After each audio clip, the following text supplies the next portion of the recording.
बोलिए परम पूज्य सद्गुरुदेव भगवान की जय। प्रिय साथियों, वास्तव में संतों की महिमा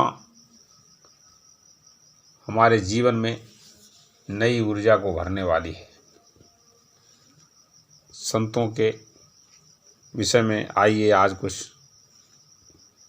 हम चर्चा करें। वास्तव में जिस स्थान पर संतों के चरण पड़ जाते हैं वह स्थान तीर्थत्व को प्राप्त हो जाता है, तीर्थ बन जाता है। संत चलते फिरते तीर्थ होते हैं। जहाँ जहाँ संतों के चरण पड़ते हैं या पड़ जाते हैं वो स्थान पावन हो जाता है। संतों की महिमा कल्याणकारी और उनका संग जीवन को निर्भय, निश्चिंत, स्वाधीन बनाने वाला होता है, जिसके आचरण से जनमानस को शांति और शिक्षा मिलती है। संतों का दर्शन सुख देने वाला मंगलकारी होता है। संतों के हृदय से ज्ञान गंगा प्रवाहित होती है, जो जनमानस को पवित्र करने वाली, सभी संतापों का नाश करने वाली होती है। वास्तव में संत उन्हें कहते हैं जिन्होंने अपने हृदय से विनाशी का अंत कर दिया हो, अर्थात जो विनाशी को महत्व ना देते हो। ऐसे संत परमपिता परमात्मा के प्रतिनिधि होते हैं।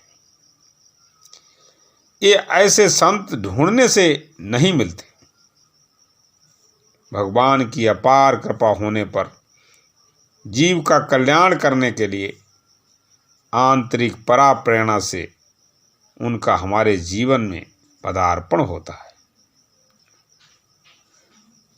ये अत्यंत दुर्लभ संयोग होता है, परंतु ये बात उनके समझ में ही आती है जो भगवत कृपा से परमात्मा के मंगलकारी, मंगलमय विधान को समझ गए। वास्तव में हमें मानव जीवन ही इसलिए मिला है कि हम कुछ अच्छा सोचें, अच्छे विचार मन में लाएं। अच्छे विचारों से हमारा तन मन जीवन पावन हो जाता है। अच्छे विचार का अर्थ है जिस विचार से हमारे जीवन में सुख शांति आए, वही विचार अच्छा है, सद्विचार है। ऐसा विचार परमपिता परमात्मा के भाव से ही भावित हो सकता है, क्योंकि हमारे जीवन में बढ़ती हुई शांति ही इसका प्रमाण है। हम सही मार्ग पर अर्थात शांतिपूर्ण मानव जीवन के मार्ग पर चल पड़े। इसका कोई समाज से प्रमाण पत्र लेने की आवश्यकता नहीं है। इसका आकलन तो हम अपनी आंतरिक हमेशा रहने वाली चैन शांति से अनुभव कर सकते हैं और इसके साक्षी भी हो सकते हैं कि हमारे कितने नंबर हैं, कोई हमारे विषय में क्या सोच रहा है। हमें ये सोचने की आवश्यकता नहीं है। ऐसा सोचना कामनाओं को जन्म देना है। श्रीमद् भगवद गीता में कहा गया है, प्रजात यदा कामान सर्वान पार्थ मनोगतान आत्मने बात्मना तुष्टा स्थित प्रज्ञस्त दोचती। जिस काल में पुरुष मन में उठने वाली संपूर्ण कामनाओं को भली भांति त्याग देता है और आत्मा से ही आत्मा में संतुष्ट रहता है, उस काल में ये स्थित प्रज्ञ कहलाता है। स्थित प्रज्ञ अपने आप को जानकर और अपनी वृत्ति अंतर्मुखी कर लेना ही परम शांति का द्योतक हो सकता है। जब तक हम संतुष्ट नहीं होंगे, खुद से संतुष्ट नहीं होंगे, तब तक बात बनने वाली नहीं है। और योग से ही ये संभव है। योग से समता आती है, समता से शांति आती है। अब प्रश्न ये बनता है कि हम योग के कैसे समझें। योग के विषय में हम इतना ही जानते हैं कि योग का साधारण अर्थ जोड़ से है। दो या दो से अधिक वस्तुओं की आपस में मिलाना, दो या दो से अधिक वस्तुओं को आपस में मिलाना ही जोड़ है, अर्थात योग है। परंतु योग से समता आती है, ये बात हमारे लिए अब भी अलंकारिक है। यहाँ पर इस तथ्य को अभी इस प्रकार समझें कि योग के बिना संतुष्टि नहीं हो सकती और संतुष्टि के बिना शांति नहीं हो सकती, और शांति प्राप्त करने के लिए ही मानव शरीर या मानव जीवन हमें परमात्मा की अपार कृपा से प्राप्त हुआ है। ये जिस परम शांति की यहाँ चर्चा हुई है, ये केवल व केवल मनुष्य ही प्राप्त कर सकता है और कोई योनि इसके लिए सक्षम नहीं है।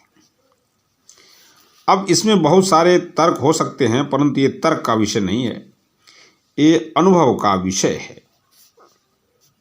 500 वर्ष पहले जो था वह अब नहीं है, परंतु कुछ वस्तुएं या अमुक पदार्थ हो सकते हैं,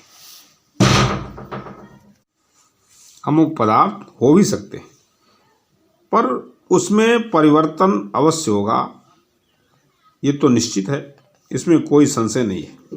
जो आज है 500 वर्ष के बाद उसका अर्थ, उसका मर्म हम अपनी वर्तमान देश काल परिस्थिति के अनुसार ही निश्चित करेंगे, अपनी बुद्धि के अनुसार ही उसे समझेंगे, पर ये सब वास्तविकता से भिन्न होगा, अलग होगा। इन सभी मनोभावों के बाद हमें वर्तमान में मानव जीवन के विषय में ये विचार करना है कि मनुष्य के जीवन में शांति कैसे आए।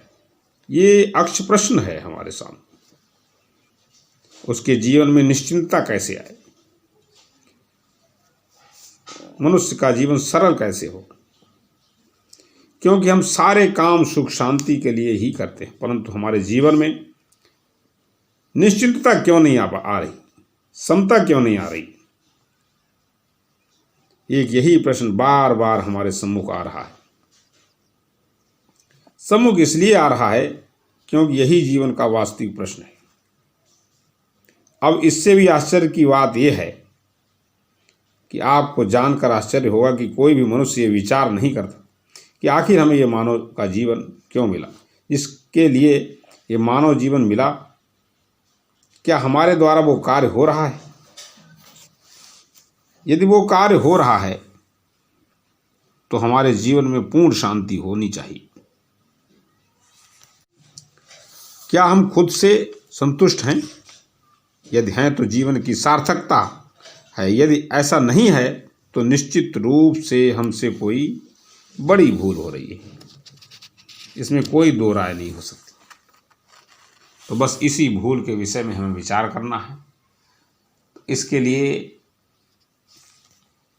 हमारे जितने भी शास्त्र हैं, धर्म ग्रंथ हैं, उनमें बस एक ही बात कही गई है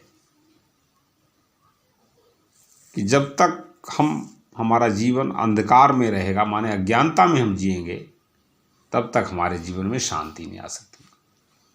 अब ज्ञान क्या है? अब ज्ञान मिलेगा कहाँ से?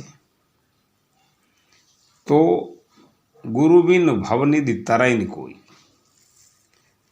माने गुरु के बिना हमें ज्ञान नहीं मिल सकता। जीवन का जो हमारा ज्ञान है, जो हमें जीवन शक्ति चाहिए, वो जीवन शक्ति को हम कैसे अपनी क्रियाओं में लाएं, हम क्या करें क्या ना करें, ये कौन बताएगा। इसके लिए हमें गुरु की आवश्यकता होती है। और गुरु माने एक ऐसा गुरु, सदगुरु होना चाहिए जो हमें उस सद से जोड़ दे, सद विचार से जोड़ दे, हमारे जीवन में नई ऊर्जा आए।